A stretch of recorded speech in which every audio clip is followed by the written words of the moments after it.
जीवन का सबसे कीमती धन क्या होता है? एक शिष्य ने अपने गुरु से सवाल किया।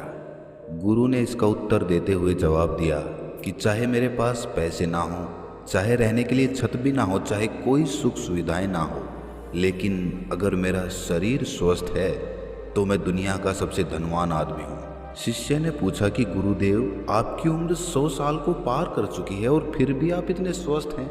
आपकी बुद्धि बड़ी ही तीव्र है और आपका चेहरा भी सूर्य की तरह चमकता रहता है और वहीं पर आपके बदन से भी चंदन की सी खुशबू आती है। शिष्य ने कहना जारी रखा कि गुरुदेव, मेरे मन में बहुत बार आया है कि मैं आपसे इसका रहस्य जानूं, लेकिन संकोचवश मैं आपसे पूछ नहीं पाता हूँ। कृपया करके आज मुझे वो साधारण से नियम बताने की कृपा करें जिनसे मैं भी आपकी तरह स्वस्थ और निरोगी रह सकूं। नियम अगर आसान होंगे गुरुदेव, तो उसका अनुसरण मेरे माता पिता भी कर पाएंगे, क्योंकि वो बूढ़े हो चुके हैं और वो बहुत जटिल प्रक्रिया नहीं अपना पाएंगे। तो कृपया करके साधारण से तरीके बताना ताकि कोई भी ग्रस्त आदमी उन नियमों का पालन कर सके। गुरुदेव ने कहना आरंभ किया। सबसे पहले उन्होंने बताया कि सबसे पहले तुम्हें पाचन तंत्र की क्रिया को समझना होगा। जो भी आयुर्वेद का विद्वान होता है वो ये जानता है कि अगर आपका पाचन तंत्र लगातार भोजन पचाने में लगा हुआ है तो स्वाभाविक है कि ऊर्जा की एक खास मात्रा आपके भोजन को पचा रही है। इसी कारण ज़्यादा भोजन करने के बावजूद आपका दिमाग और आपका शरीर अपने बेहतरीन स्तर पर काम नहीं कर पाता। तुमने देखा होगा कि भोजन करने के बाद जब पाचन प्रक्रिया शुरू होती है तो हर जानवर नीचे बैठ जाता है। वो बस बैठ जाते हैं क्योंकि दूसरी चीज़ों के लिए पर्याप्त ऊर्जा नहीं बचती है। चाहे वो मांसाहारी हो या शाकाहारी हो, हर जानवर खाने के बाद नीचे बैठ जाता है और ये इंसानों के लिए भी एक प्राकृतिक ज़रूरत है।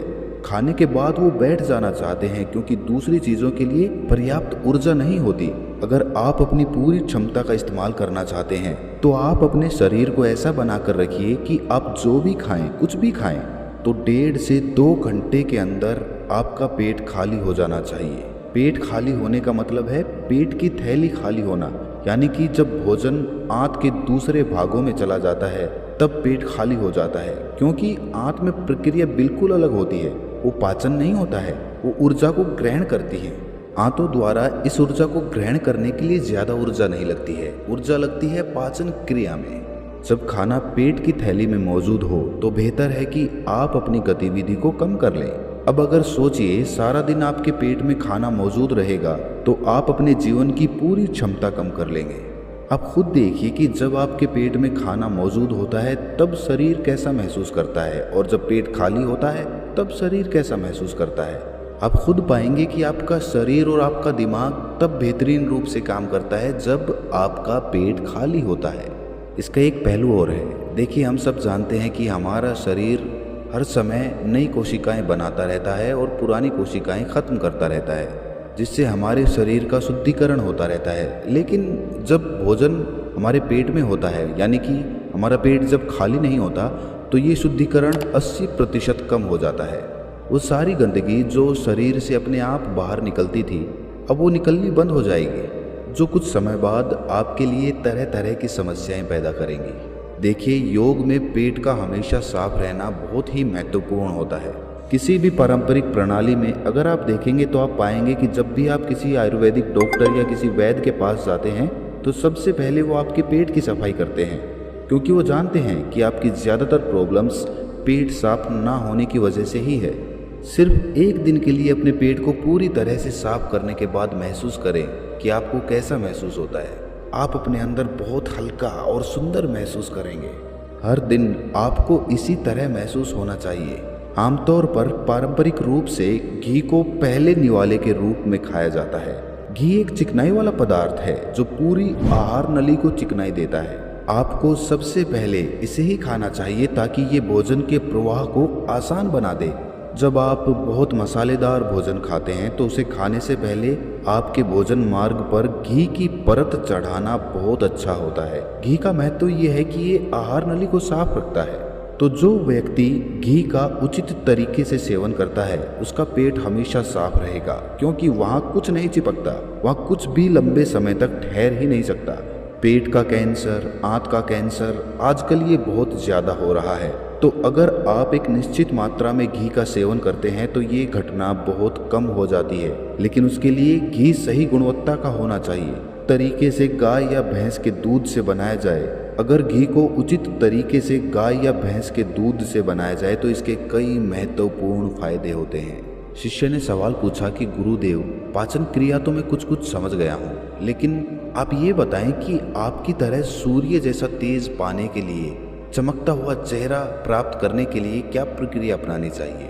गुरु ने इसका उत्तर देते हुए कहना शुरू किया कि देखिए, आज के समय में बहुत सारे लोग सुबह उठते ही खाली पेट चाय पीते हैं। चमकता हुआ तेजस्वी मुख पाने के लिए हमें कुछ प्रक्रिया नहीं अपनानी, हमें बस अपनी दिनचर्या सही करनी है, अपना खान पान सुधारना है। सुबह खाली पेट चाय पीना जहर के समान होता है। वो धीरे धीरे आपके अंदर आपकी आंतों को कमजोर कर देता है। पेट में धीरे धीरे एसिडिटी होने लगती है और अपने आप मन और मस्तिष्क सुस्त पड़ते जाते हैं। सुबह उठते ही तुम्हें तांबे, चांदी या मिट्टी के बर्तन में रखा हुआ पानी पीना चाहिए, लेकिन चांदी और मिट्टी की तासीर ठंडी होती है, इसीलिए कफ, अस्थमा या दमा जैसे रोगी इसका उपयोग ना करें। रात में आपने चांदी, तांबे या मिट्टी के बर्तन में पानी रख दिया और सुबह खाली पेट बिना दातुन किए हुए उसे पी लिया। शिष्य ने सवाल किया कि गुरुदेव, बिना दातुन किए हुए अगर हम वो पानी पिएंगे तो हमारा बासी थूक हमारे अंदर ही चला जाएगा। गुरु ने उसे बताया कि वो तो अच्छी बात है, क्योंकि बासी थूक औषधि के समान होता है।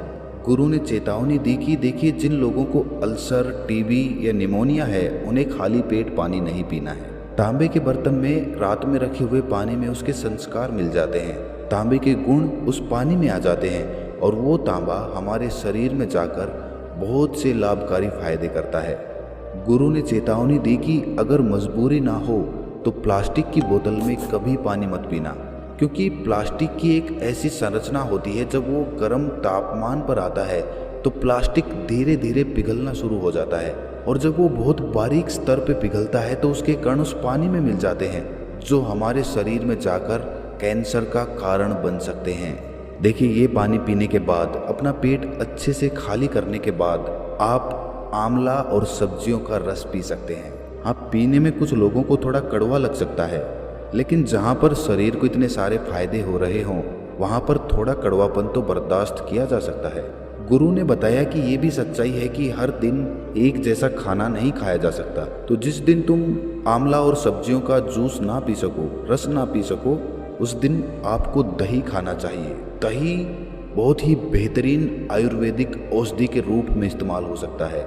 अगर उसको सही से इस्तेमाल किया जाए तो हमारे शरीर में बहुत सारी बीमारियों को वो जड़ से ख़त्म कर सकता है। दही की एक पर्याप्त मात्रा लेकर उसमें गुड़ या शक्कर का या मिश्री का मिश्रण ज़रूर कर लें, ताकि आपको वो दही खट्टा ना लगे।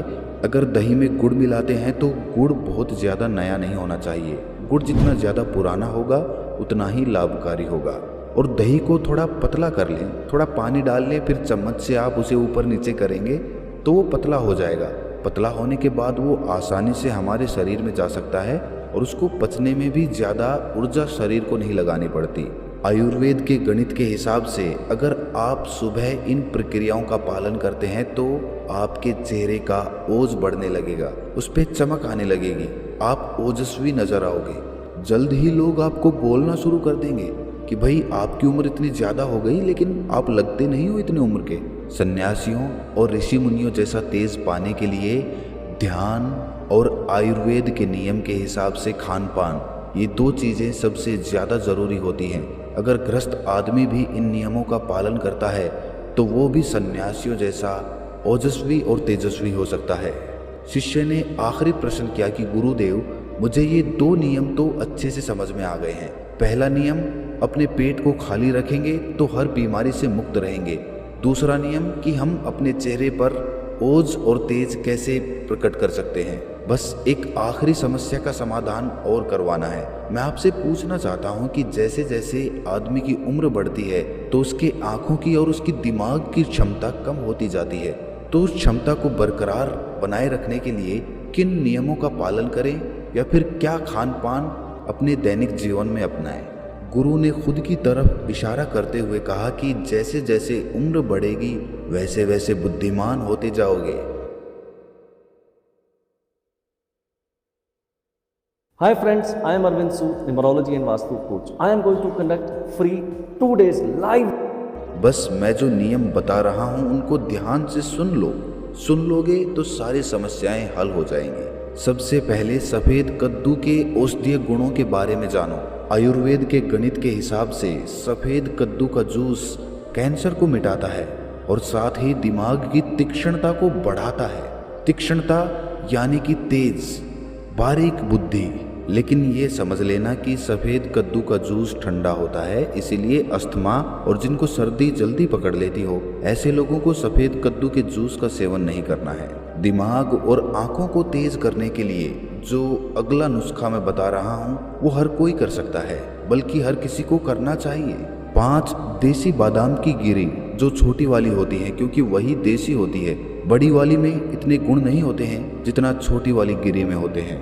5 वैसी छोटी गिरी और 1 अखरोट रात को पानी में भिगो दो।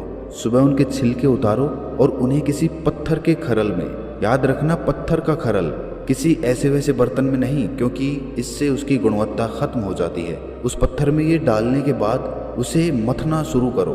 धीरे धीरे जब आप उसे पीसेंगे तो वो बारीक होने लगेगा और उसके बाद उसमें दूध डालना शुरू करो। ऊपर से दूध गाय का रहेगा, वो सबसे ज़्यादा बेहतरीन रहेगा दिमाग के लिए। इस्तेमाल करने को भैंस का या बकरी का भी कर सकते हैं, लेकिन गाय का दूध सबसे ज़्यादा महत्वपूर्ण हो जाता है जब दिमागी समस्याओं के बारे में बात आती है। तो अब उस बादाम और अखरोट को उस दूध के साथ पीसना शुरू करो। धीरे धीरे जितना आप पीसेंगे उतनी ही उसकी गुणवत्ता बढ़ती जाएगी। अब कुछ लोगों को लग रहा होगा कि दूध के साथ हम बादाम यूं ही खा ले तो, या फिर पत्थर के खरल में पीसने की बजाय उसे मिक्सी में पीस लें तो मैं बताता चलूं कि पत्थर के खरल में उसे पीसने के बाद उसकी गुणवत्ता 100 गुना ज़्यादा बढ़ जाती है। अच्छे से गाय के दूध में पीसने के बाद जब आप इसका सेवन करेंगे तो आपकी आंखें और आपका दिमाग, इनके लिए ये बहुत ही लाभकारी रहेगा। जिन लोगों को भूलने की समस्याएं होती हैं, जो छोटी छोटी चीज़ रख के भूल जाते हैं, जो लोग दिमागी रूप से परेशान रहते हैं, तनाव बना रहता है, चीज़ों के बारे में ज़्यादा सोचते रहते हैं, ऐसे लोगों के लिए ये एक ठंडाई का काम करेगा। उनके दिमाग में एक ठंडक पहुंचाएगा जिससे उनका दिमाग अपने बेहतरीन स्तर पर काम कर पाएगा। शिष्य ने ये नियम अच्छे से कंठस्थ कर लिए और उसके बाद घर जाने के लिए अपने गुरु से आज्ञा मांगी। शिष्य अपने गुरु से आशीर्वाद लेकर अपने घर की तरफ प्रस्थान कर गया। तो दोस्तों, कैसा लगा ये ज्ञान आपको कमेंट सेक्शन में ज़रूर बताना, और फिर भी आपको कोई सवाल हो तो वो कमेंट्स में ज़रूर पूछना।